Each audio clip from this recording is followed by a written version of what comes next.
아침에 같이 테니스 이제 치는 멤버들이 있는데 그 목사님이 해주셨던 이야기입니다. 제가 약간 좀 덧붙여서 얘기를 하자면 그 목사님 친구분이 교도소에 가서 예배를 인도하게 되셨대요.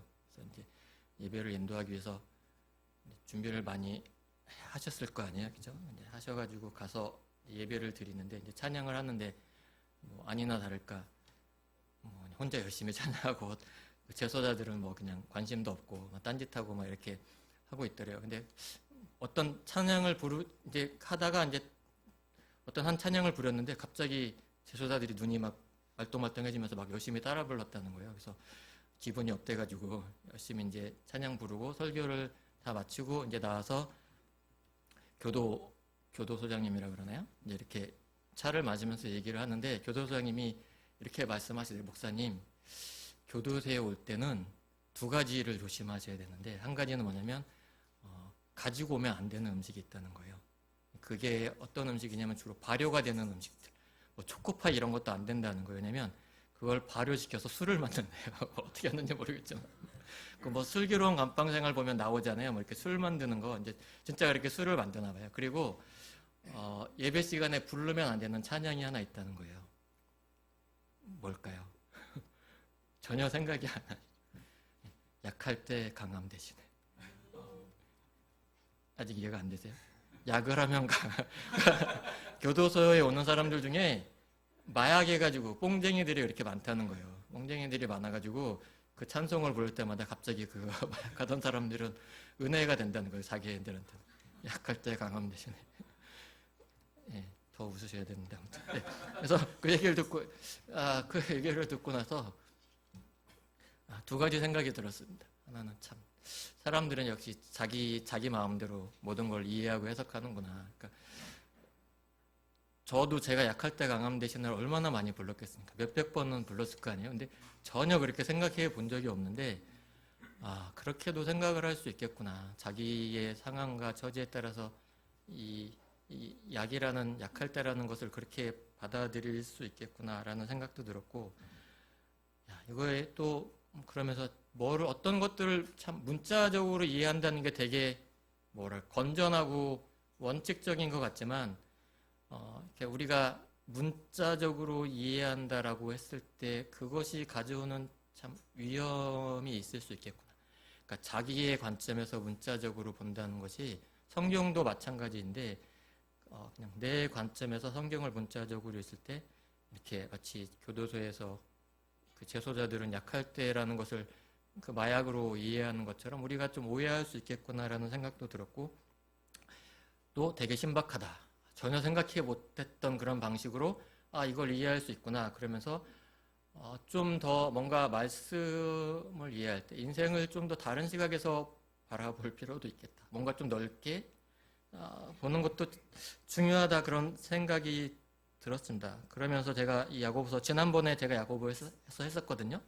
야고보서 1장을 했었는데 야고보서를 또 뭐라 그럴까 구원이 무엇인가에 대해서 야고보서를 좀 공부하면서 제가 구원은 이것이지 제 나름대로 답을 갖고 있었거든요. 그냥 너무나 익숙하고 당연하게. 근데 이것을 좀 다시 생각해 볼 수 있는 그런 기회가 되었던 것 같습니다. 그래서 이제 여기 1장 18절에 보면 이렇게 나와 있잖아요. 그가 그 피조물 중에 우리로 한 첫 열매가 되게 하시려고 자기의 뜻을 따라 진리의 말씀으로 우리를 낳으셨느니라 이렇게 되어 있죠. 좀 약간 원어에 가깝게 해석을 하면 이렇게 해석을 할 수 있다고 합니다. 첫 열매를 맺게 하기 위해 진리의 말씀을 씨앗의 형태로 우리 마음에 심어주셨다. 그 말씀을 씨앗으로 우리 마음에 심어주셨다라고 그렇게 하면서 이 말씀이 우리 가운데 심기워져서 씨앗의 형태로 열매를 맺기 위해서 어떻게 되었냐 하면 2절, 3절, 4절에 나옵니다. 이 열매를 맺기 위해서 어떻게 되느냐 보면 내 형제들아 너희가 여러 가지 시험을 당하거든 온전히 기쁘게 여기라. 이는 너희 믿음의 시련이 인내를 만들어내는 줄 너희가 알미라. 인내를 온전히 이루라. 이는 너희로 온전하고 구비하여 조금도 부족함이 없게 하려 함이다. 이렇게 나와 있죠. 열매를 맺기 위해서 그 과정이 필요한데 그 과정 가운데 뭐가 있다고 하면 여러 가지 시험을 당할 것인데 그 시험을 당할 때 어떻게 해야 되냐면 인내가 필요하다. 열매를 맺기 위해서는 인내가 필요하다. 그렇게 얘기를 하고 있습니다. 여기 2절에 나오는 여러 가지 시험이 무엇일까라고 고민을 많이 해봤어요. 개인적으로 당하는 여러 가지 시험들이 있을 거 아니에요. 근데 그거는 개인적인 것일 것이고 성경에서 말하는 여러 가지 시험이 무엇일까 고민을 하다가 이 18절에 나와 있는 말씀과 이렇게 좀 연관되는 말씀이 마태복음에 나와 있는 그 씨 뿌리는 자의 비유의 그 말씀과 연관된다는 생각이 들었어요. 마태복음 13장을 볼까요? 18절에서 23절까지 한번 말씀을 보겠습니다. 잘 아는 말씀이긴 한데 한번 볼까요? 마태복음 13장 18절에서 23절까지 제가 읽겠습니다. 그런즉 씨 뿌리는 비유를 들으라. 아무나 천국 말씀을 듣고 깨닫지 못할 때는 악한 자가 와서 그 마음에 뿌려진 것을 빼앗나니 이는 곧 길가에 뿌려진 자요. 돌밭에 뿌려졌다는 것은 말씀을 듣고 즉시 기쁨으로 받되 그 속에 뿌리가 없어 잠시 견디다가 말씀으로 말미암아 환난이나 박해가 일어날 때에는 곧 넘어지는 자요. 가시떨기에 뿌려졌다는 것은 말씀을 들으나 세상의 염려와 재물의 유혹에 말씀이 막혀 결실하지 못하는 자요. 좋은 땅에 뿌려졌다는 것은 말씀을 듣고 깨닫는 자니 결실하여 어떤 것은 100배, 어떤 것은 60배, 어떤 것은 30배가 되느니라 하시더라. 제가 이 말씀을 준비하면서 이해한 여러 가지 시험은 이 씨 뿌리는 자의 비유에 나오는 돌밭에 뿌려진 또 가시떨기 또 이 돌짝밭에 뿌려진 이런 그 세상에 대한 염려, 고통, 이런 유혹 이런 것들이 아마 그리스도인이라면 보편적으로 경험하게 되는 여러 가지 시험이 아닐까 그런 생각을 해봤습니다. 근데 이 말씀을 우리가 많이 설교를 듣고 저도 설교한 적이 있었지만 문자적으로 이해하면 그래서 좋은 밭이 되어야 된다 우리는 그죠? 내가 말씀을 잘 깨달아서 좋은 밭이 되어야 된다라고 그렇게 얘기하는 것처럼 사실은 우리가 이해를 할 수가 있는데 23절에 보면 말씀을 듣고 깨닫는 자니 그렇게 나와 있잖아요. 그러니까 아까 이제 여기 보면 여러 가지 시험을 당하면 여러 가지 시험을 당할 것이고 인내하라고 했는데 이 시험을 인내를 해야 되는데 여기에서 말씀하고 있는 말씀을 듣고 깨닫는 자 깨닫는 게 뭘 깨달았을까 하는 그런 그 의문이 들었습니다. 그럼 이 좋은 땅에 뿌려진 자는 그 말씀을 듣고 무엇을 깨달았기에 좋은 열매를 결실을 했을까라는 그런 생각이 들었는데 그 야고보서에 보면 13절부터 18절까지 이렇게 나오는데요. 한번 제가 다시 읽어보겠습니다. 사람이 시험 받을 때 내가 하나님께 시험을 받는다 하지 말지니 하나님은 악에게 시험도 받지 않으시고 친히 아무도 시험하지 않으시니라. 근데 잘 보세요. 2절은 뭐라고 되어 있죠? 너희가 여러 가지 시험을 당하거든 온전히 기쁘게 여기라. 2절은 기쁘게 여기라라고 하고 13절에는 뭐라고 되어 있어요? 하나님께 시험을 받는다 하지 말아라. 마치 자기가 얘기하고 난 그렇게 말한 적 없는데 뭔가 그런 것처럼 좀 약간 이율배반적인 것 같은 느낌이 들지 않으세요? 기쁘게 여기라고 해놓고 내가 너한테 시험 준 거 아니야. 그니 내가 나 때문에 시험 받는다고 얘기하지 마. 마치 그렇게 얘기하는 것 같잖아요. 근데 저도 약간 고민이 되었는데 13절에서 18절을 읽으면서 13절 보세요. 14절 볼게요. 그래서 오직 각 사람이 시험을 받는 것은 자기 욕심에 끌려 미혹됨이니 욕심이 잉태한 즉 죄를 낳고 죄가 장수한 즉 사망을 낳느니라. 17절에 보면 온갖 좋은 은사와 온전한 선물이 다 위로부터 빛들의 아버지께로부터 내려오나니 그는 변함도 없으시고 회전하는 그림자도 없으시니라. 이렇게 나와 있습니다. 그러니까 마태복음의 말씀대로 하면 걱정도 하지 말아야 되고 근심도 하지 말아야 되고 유혹에 넘어가지 아니해야지 그래야 좋은 밭이 되어서 열매를 맺는 것처럼 그렇게 나와 있지만 어떻게 보면 그것은 우리가 문자적으로 이해하는 것이고 그것에 대한 어떻게 보면 해석이라고 할 수 있는 야고보서 1장부터 18절까지의 말씀을 보자면 무엇이냐면 제가 이해한 거는 그렇습니다. 인간이 심는 씨앗은 무엇이죠? 야고보서대로 보자면 인간은 욕심이라는 씨앗을 심어서 그 욕심이라는 씨앗이 어떤 열매를 맺느냐 하면 사망이라는 열매를 맺고, 하나님은 말씀이라는 씨앗을 우리 마음에 심으셔서 어떤 열매를 맺으신다는 거죠? 생명이라는 열매를 맺는다. 그렇게 얘기를 하는 것으로 저는 이해를 했습니다. 그래서 단순히 마태복음의 말씀에 나오는 것처럼 말씀을 듣고 깨닫는 게, 아 그래 이렇게 살아야지 저렇게 살아야지 이런 열심을 내고 이런 유혹에 넘어가지 않아야지, 그러면 열매를 많이 맺을 수 있겠구나 하는 것이 아니라, 본질적으로 우리가 무엇을 깨달아야 하면 인간의 뭐라 그럴까요? 제 아내가 죄 얘기하는 거 별로 안 좋아하는데 인간의 그 본질적인 어떤 악함, 우리가 갖고 있는, 그죠?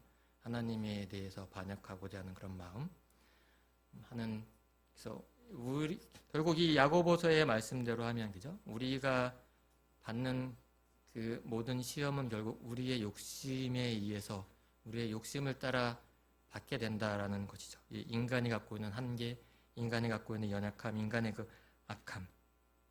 그에 반해 하나님은 우리에게 말씀을 통해서 죽음이 아니라 생명을 우리에게 주신다라는, 그래서 우리가 깨달아야 될 바는 결국, 그러니까 양모사님도 기도하셨지만 인간의 연약함, 인간의 한계, 인간의 우리가 예수를 믿고 그리스도인으로 살지만 여전히 두려워하고 염려하고 세상의 유혹에 쉽게 이렇게 넘어가고 하는 그런 우리의 존재에도 불구하고 하나님께서 그 생명을 우리에게 심어 주셨기 때문에 포기하지 않으시고 그 생명을 그 씨앗이 자라서 하나님의 자녀라는 그 온전한 자로 우리를 만들어 가시는 그러한 과정 가운데 우리가 있다라는 것을 성경이 보여준다는 그런 생각이 들었습니다. 왜 인내를 해야 될까? 왜 우리는 인내를 해야 될까요? 여기서 말하는 그럼 참으라라고 하잖아요. 왜 우리는 왜 여기서 참으라라고 할까?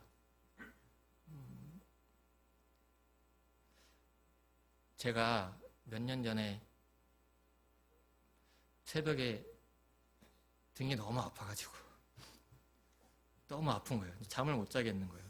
등이 너무 아프니까 누울 수가 없어서 이렇게 엎드려져서 몇 시간을 있었거든요. 근데 갑자기 막 이제 구토가 나기 시작하는 거예요. 119를 불러서 가야 되나. 근데 아이들이 너무 어려서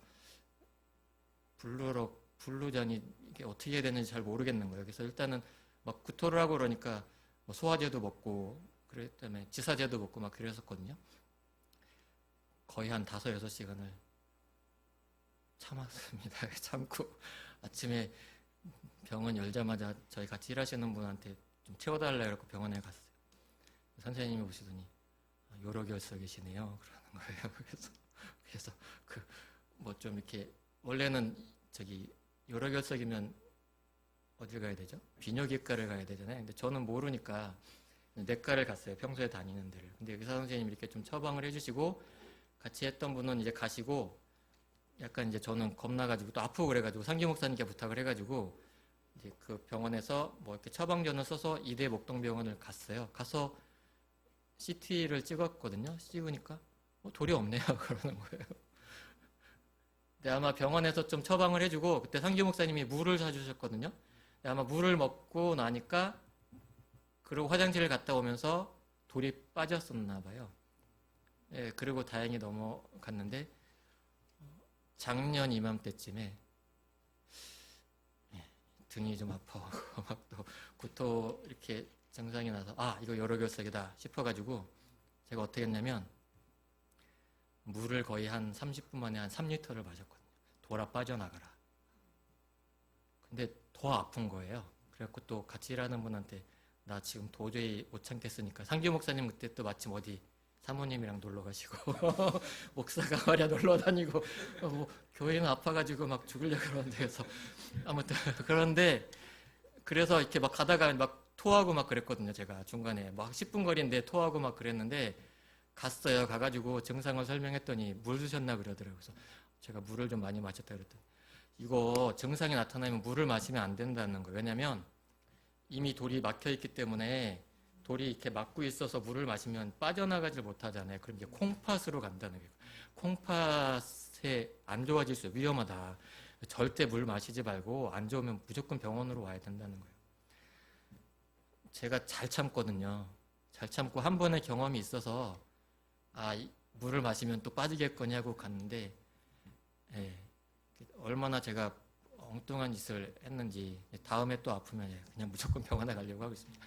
그러니까 참으라는 것이 그냥 그렇게 예수님이 참으라고 하니까 나는 참다 보면 뭐가 되겠지 이런 그런 의미가 아니고 그리고 그냥 내가 이런 경험을 해봤으니까 하나님은 또 이렇게 하시겠지?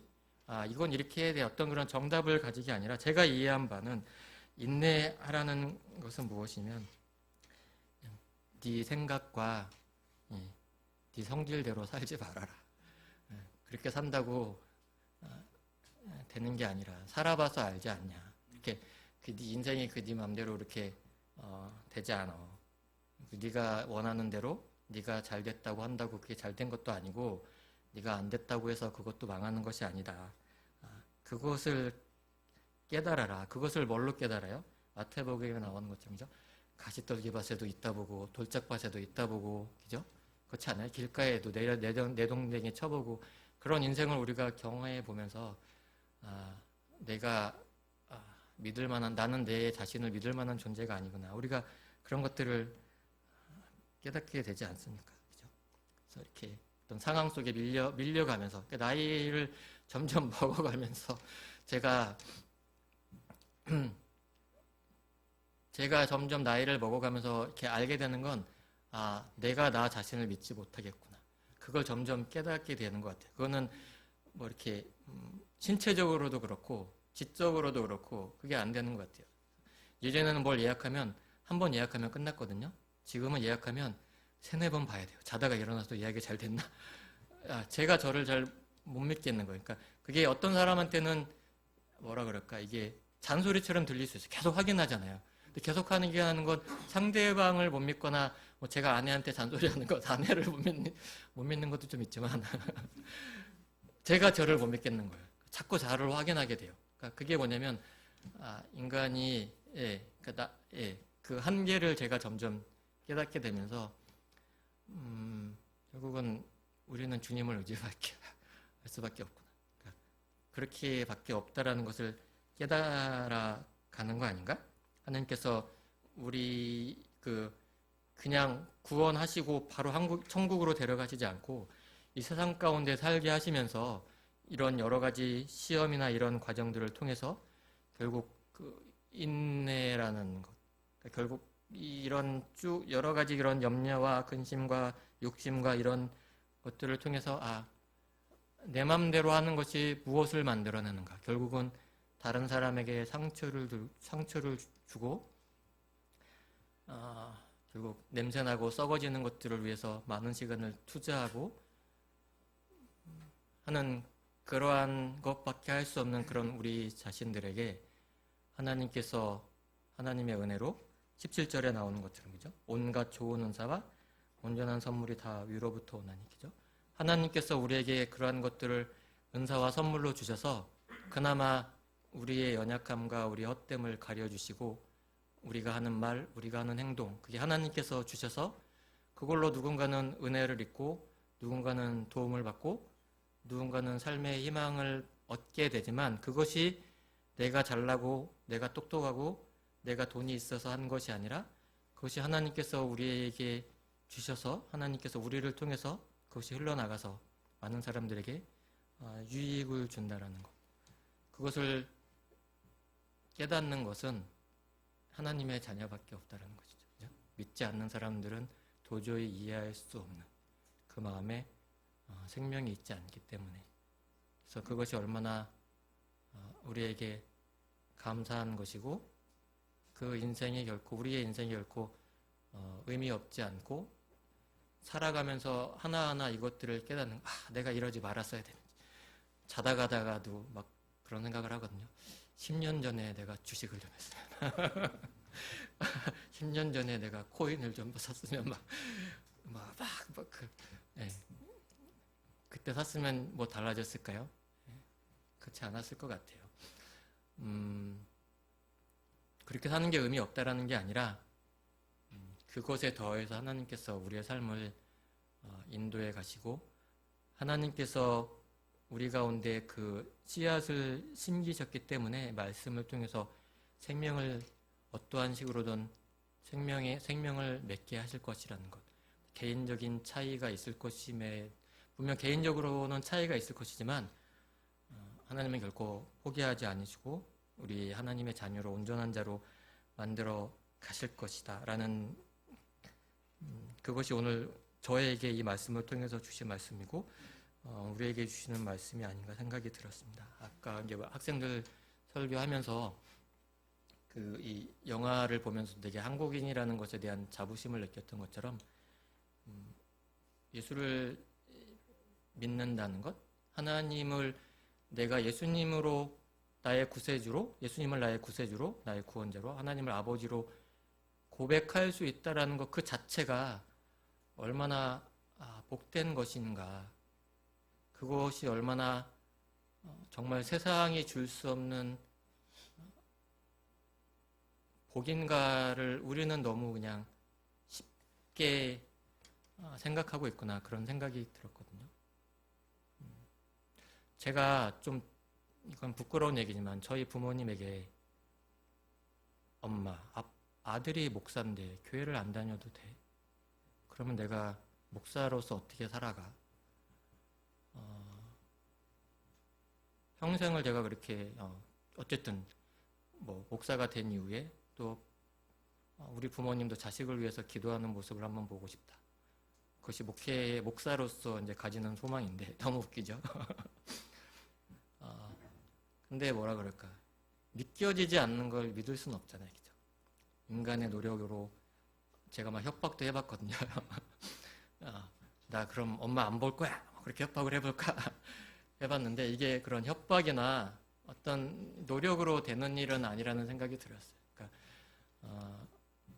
그러니까 하나님을 나의 아버지로, 예수님을 나의 구세주로 고백할 수 있다라는 것이 정말 이것이야말로 기적이구나. 왜냐하면 인간의 노력과 인간의 지식과 인간의 경험으로는 할 수 없는 일인데 하나님이 그 말씀을 우리에게 심어 놓으셨기 때문에 이게 가능하다라는 것을 이 말씀을 제가 이렇게 보면서 다시 한번 깨닫게 되었던 것 같습니다. 그럼에도 불구하고 여전히 밤새 저는 고민하고 염려를 했습니다. 여러 가지 상규 목사님이 또 말씀을 부리셔서 이런 고민 저런 고민 막 했었는데 그럼에도 불구하고 하나님께서 선하게 우리를 인도하실 것이고 인도하실 것이라는 그런 마음에 좀 편안한 마음으로 교회를 오게 됐던 것 같습니다.